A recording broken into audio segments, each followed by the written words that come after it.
আসসালামু আলাইকুম।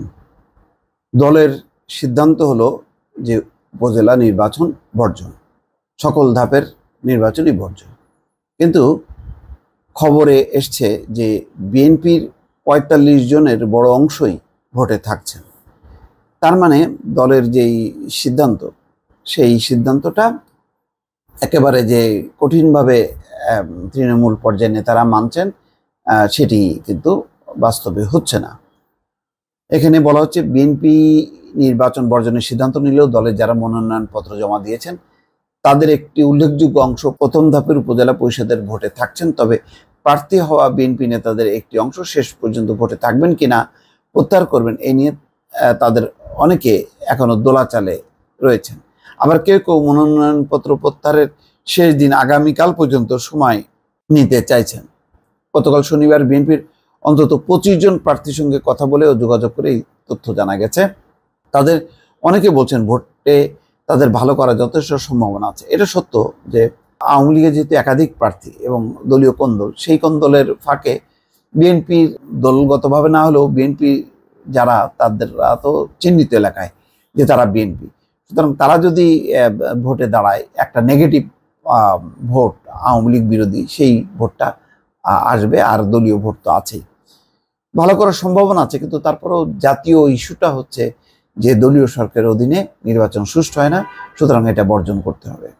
সেটি এখন সবাই মানছেন। আবার অনেক জায়গায় এমন অবস্থা, অনেকে মনে করছেন যে ভোটে দাঁড়ানো আরেক বিপদ, আবারও নতুন করে নির্যাতন নিবর্তনের পরিস্থিতি তৈরি হবে। এই কারণে অনেকে আবার নির্বাচন করতে চান না। আগামী 8ই মে প্রথম ধাপে 150 উপজেলা পরিষদের নির্বাচন হবে। খোঁজ নিয়ে জানা গেছে বিএনপির সাবেক ও বর্তমান মিলে অন্তত ৪৫ জন নেতা উপজেলা নির্বাচন চেয়ারম্যান পদে স্বতন্ত্র প্রার্থী হয়েছেন। কিন্তু দলের নীতি নির্ধারণী পর্ষদ স্থায়ী কমিটি গত সোমবার সিদ্ধান্ত নিয়েছে বিএনপি দলীয়ভাবে উপজেলা নির্বাচনে অংশ নেবে না। এই বার্তা ইতিমধ্যে সাংগঠনিকভাবে মাঠ পর্যায়ে পৌঁছে দেওয়া হয়েছে। শুধু তাই না, বলা হয়েছে যে যদি কেউ অংশ নেয় তাহলে তাদের বিরুদ্ধে সাংগঠনিক ব্যবস্থা নেওয়া হবে। তো এখানে দেখা যাচ্ছে যে নির্বাচনে আগ্রহীদের অনেকেই সাবেক নেতা, বর্তমান কমিটিতে আছেন এমন নেতার সংখ্যা কম। তো সাবেক নেতারা নির্বাচন করলেও এটা আসলে বিএনপির ছাপটা আসবে এবং ক্ষমতাসীন দল বলবে যে না, বিএনপির অনেকেই দলের সিদ্ধান্ত না মেনে অংশ নিয়েছে, এটাই তাদের বিজয়। এদের একজন সরাইল উপজেলা বিএনপির সাবেক সাধারণ সম্পাদক ও সরাইল পাইলট বালিকা উচ্চ বিদ্যালয়ের ভারপ্রাপ্ত প্রধান শিক্ষক মোহাম্মদ আনোয়ার হোসেন মাস্টার। তিনি বলেন, আমি আগে বিএনপির কমিটিতে ছিলাম, এখন কোনো পদে নেই। জনগণ চাচ্ছে আমি যেন নির্বাচন করি, তাই আমি নির্বাচনে শেষ পর্যন্ত লড়াই করব। আসলে এই উপজেলা বা তৃণমূল পর্যায়ের পুরো নির্বাচনটা রাজনীতির বাইরে নিলে ভালো হতো। এই কারণে যে এমনিতেই তো মানে রাজনীতির যে হানাহানি, রাজনীতির যে ক্ষমতায়নের যে প্রক্রিয়া, সেই দোলাচালে বা সেই দ্বন্দ্ব সংঘাতে কিন্তু আসলে এলাকার যেই একটা ওয়ার্ডের নেতা, ওয়ার্ড চেয়ারম্যান, কমিশনার, মেম্বার, তারপরে উপজেলা, এদের কাছে আসলে জনগণের প্রত্যাশা কিন্তু আসলে রাজনীতি না, এটা হলো হচ্ছে সেবা।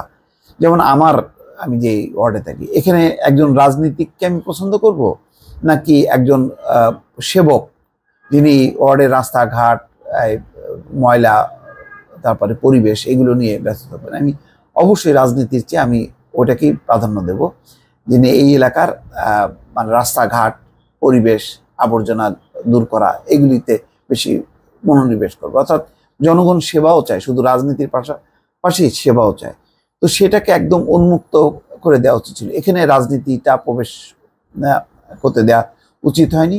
আর সেটা যদি হতো, সেটা আওয়ামী লীগ হোক, বিএনপি হোক, ভালো মানুষ যারা, তারা নির্বাচিত হয়ে আসতেন, তাতে মানুষের আসলে উপকার হতো। কিন্তু এই পরিস্থিতিটা এমনভাবে রাজনীতিকরণ করা হয়েছে যেখানে আসলে জনগণের আসলে স্বার্থের একদম বিপরীতে চলে গেছে। দর্শক, ভালো থাকবেন। আল্লাহ হাফেজ।